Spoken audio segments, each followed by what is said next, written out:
The first thing you need to know about this port of Wolfenstein 3D to the Atari Jaguar is who made it. Because this is not a situation where they handed the game off to a lone developer with too little time and no support or resources. Now, Wolfenstein 3D on the Atari Jaguar was programmed by John Carmack and John Romero. The design was touched up by Sandy Peterson. The art was touched up by Adrian Carmack, no relation. And even American McGee was there, doing a little bit of assistance on this one. This Wolfenstein port was made by the classic id team. And it shows. The original release of Wolfenstein 3D is one of those seismic cultural events. There is a before it, and then there was an after it, when nothing was the same. I feel like these days, Wolfenstein 3D tends to get skimmed over when people talk about video game history, kind of getting reduced down to, oh yeah, it made the original first-person shooter. It wasn't, save your comments for a bit. But then they made Doom, and that's what counted. So let's pull back here for a moment and get a big overview. In the 80s, a whole bunch of companies had a whole bunch of computers. And generally speaking, none of these were compatible with each other. Everyone had different processors, memory, graphics handling, everything. The IBM PC got some traction because it was made by, well, IBM. And corporate purchasers lived by the mantra that nobody ever got fired for buying IBM. So even though IBM computers were ridiculously expensive compared to everyone else, they still built up a pretty significant user base. There was a small problem when it came to video games, though. International business machines made their computers to be business machines. So in terms of graphics, audio, and interface, IBM's computers were significantly worse than the machines that cost 1/5 the price. As a result, the Commodore, Atari, Sinclair, and Apple II, but not Macintosh, family of computers wound up building vibrant video game development communities, while the IBM PC typically got bad ports and leftovers. The dominoes started falling when Compaq made their own version of IBM's BIOS, the fundamental software interface for computers' hardware. Compaq started making computers that could run software made for IBM systems, and of course a lawsuit resulted. IBM lost, and the door was thrown wide open for anyone to make computers and hardware that interfaced with the IBM PC standard. That brings us to 1990, and a couple of young, hotshot programmers could see the writing on the wall. IBM PC compatibles were taking over. The days of closed systems from other manufacturers was coming to an end. But while gaming on IBM PC compatibles was getting better, there were still significant problems with how effectively screens could refresh. IBM PC compatibles were just slow at it, and that severely hampered any action games on the systems.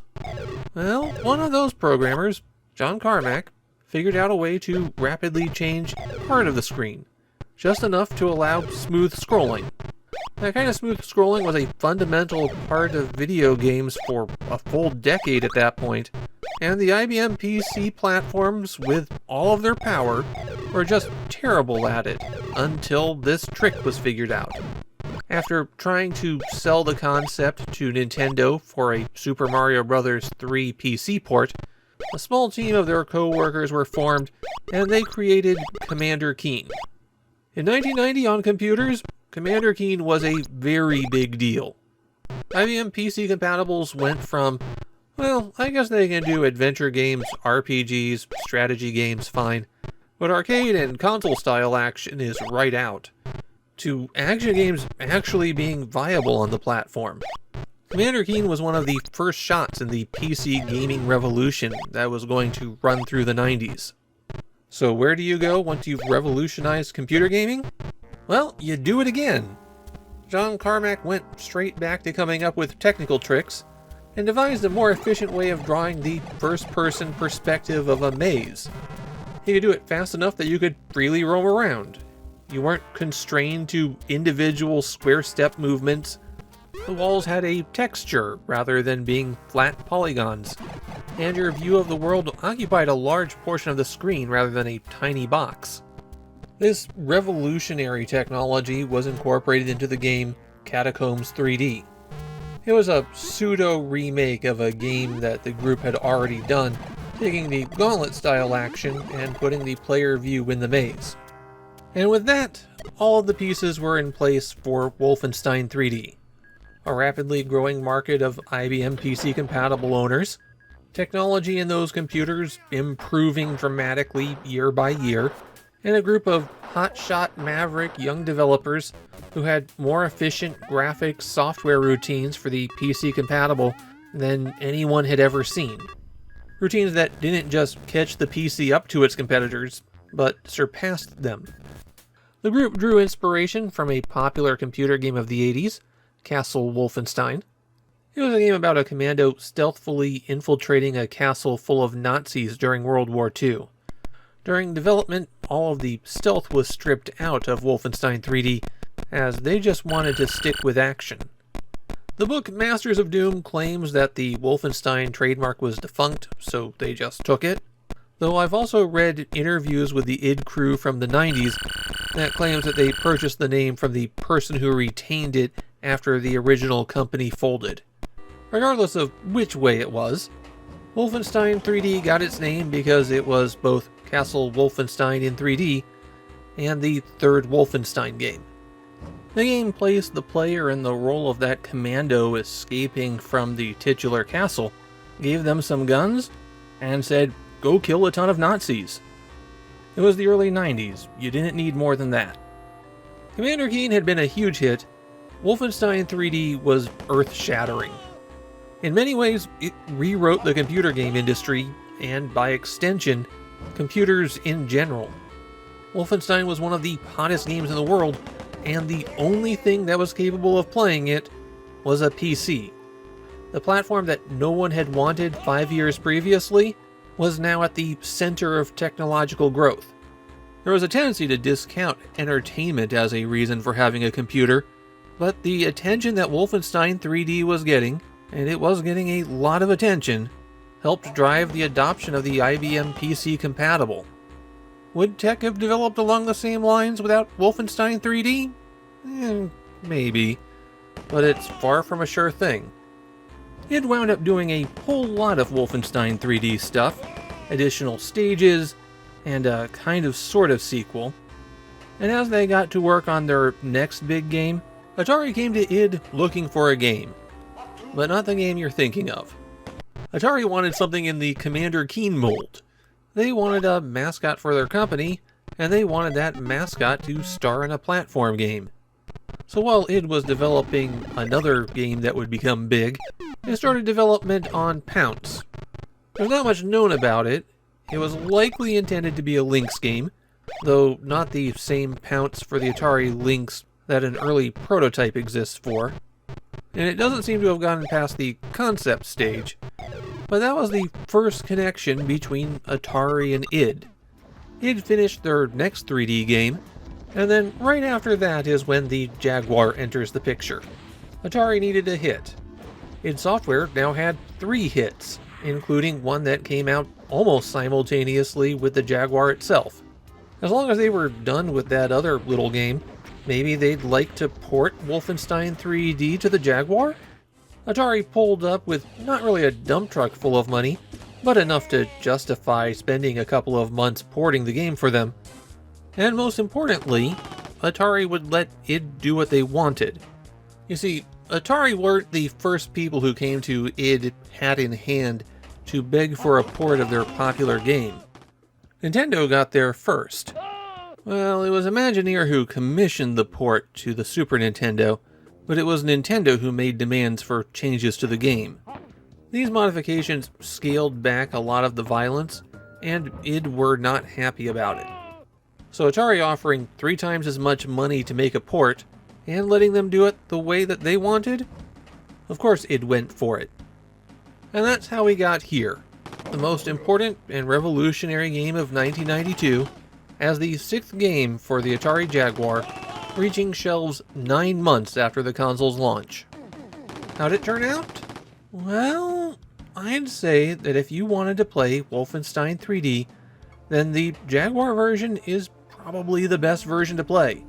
There's some compromises, but there's also a lot of additions. I'd even say the game feels very well optimized for the Jaguar. That said, let's also get this out of the way. Wolfenstein 3D is not a game without design problems. They're the kinds of problems that arose from being the first people to do this. Anybody who made a first-person shooter before Wolfenstein 3D was working under a lot greater constraints, and that prevented them from falling into some of the same pits as Wolfenstein. My point here is that Wolfenstein stumbled a little bit so that first-person shooters after it could fly. So let's acknowledge the problems that would prevent someone from getting into the game, while acknowledging that they're the result of this being a learning process. But as part of that learning process, it has also improved Wolfenstein 3D on the Jaguar. The game runs super smooth, surprisingly smooth. Smooth enough that I actually kind of wonder if they backported some Doom code for it. The maps are different from the original Wolfenstein 3D release, but at the same time they're clearly inspired by them. You'll find some rooms and segments that are taken straight from the original, and then they're attached to new pieces. These new hybrid maps are mostly the same as the ones used in the Super Nintendo version. And similar to that Super Nintendo version, the total number of levels has been reduced. In the PC version, every episode had 9 or 10 stages. In the Jaguar version, it's 3 or 4. So maybe those level layout changes are because they're stapling together all of the best bits. Every episode now gets its own little cutscene where President Roosevelt gives you your mission. And there is something unfortunate I need to point out. The name of the villain for episode 2 is not good, as you can see on screen right now. I'm willing to give id the benefit of the doubt here. There's been some linguistic and usage drift since 1991. And if we look at the boss of stage 2, there's nothing that stands out there beyond him being a palette swap of the boss of stage 1. So it's taking you from Hans Gross to that. Everything I can find points to the name of the villain being an unfortunate choice that didn't carry the same meaning at the time. Okay, I didn't just want to ignore that it was there, and if people want to disagree with me about the intent, that's fine. I don't feel a need to dissect it further myself. One of the big additions in the console versions of Wolfenstein 3D are additional weapons. In the computer version, you only had the knife, pistol, submachine gun, and chain gun. The Jaguar version also has a flamethrower and missile launcher. Now those aren't the only weapon differences. You switch between your weapons by pressing the option button, and you'll notice that you can't switch to the knife. The knife only comes out when you are out of ammo for everything else. You also have to use the strongest bullet firing gun that you found. If you've picked up the chain gun, the submachine gun goes away. At least they let you increase your ammo capacity by picking up large ammo packs, so there's less chance of you running out of bullets when you're using the chain gun. The flamethrower fires large balls of fire. It does pretty good damage too. Those fireballs are kinda slow though. That's actually a bit of a problem in Wolfenstein 3D, because all of the regular German soldiers that you encounter are what FPS fans now call hit scanners. Basically, when they choose to fire, there's nothing to dodge. You just take damage. Your bullet firing guns work the same way, and so when you're using them, it's a question of if you outdraw the computer. With the flamethrower, you don't just have to outdraw them, you also have to wait for that ball to reach them, and hopefully they don't fire in the meantime. The rocket launcher is exactly what you'd expect, and does a bit of splash damage to people around it. You can also see the projectile travel there, but in this case, that extra damage from the explosion when it hits something gives you a reasonable trade-off. One more complication for all of the weapons is that the closer you are to the target, the more damage you do. And this works the other way around. The closer the Germans are to you, the more damage you take. FPS designers realized pretty quickly that everyone being hit scanners was not much fun, so that got cleaned up pretty quickly. at least until everyone started making only modern military shooters. You have health in Wolfenstein 3D, and it's represented as a percentage, but you'll notice that it goes over 100%. That's because the Jaguar version added a different way to gain health that lets you exceed the limits. Usually you regain a bit of health through med kits, plates of dinner, bowls of dog food, or when you're really low on health, drinking blood off the ground. In the Jaguar version of Wolfenstein 3D, you also get 4% health with every treasure pickup. Previously, treasure was only worth points, and that could get you extra lives. But now there's another reason to seek it out. Through treasure, or 1-up orbs, you can get your health all the way up to 200%. Your goal on every level is to find your way to the elevator and hit the switch inside it. The problem for you is that every level is laid out like a maze.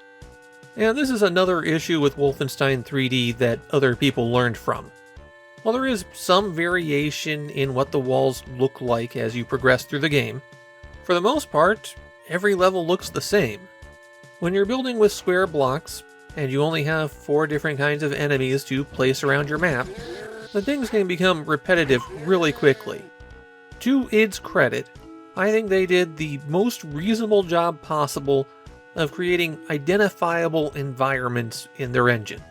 You can open up a room and go, okay, this is a kennel, or this is the mess hall.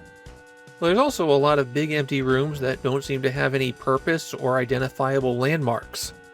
A nice feature in the console versions of Wolfenstein 3D is a map. You can press button 5 on the number pad to see that. That helps minimize the amount of time that you'll get lost, though it's pretty much guaranteed that you will be getting lost a lot.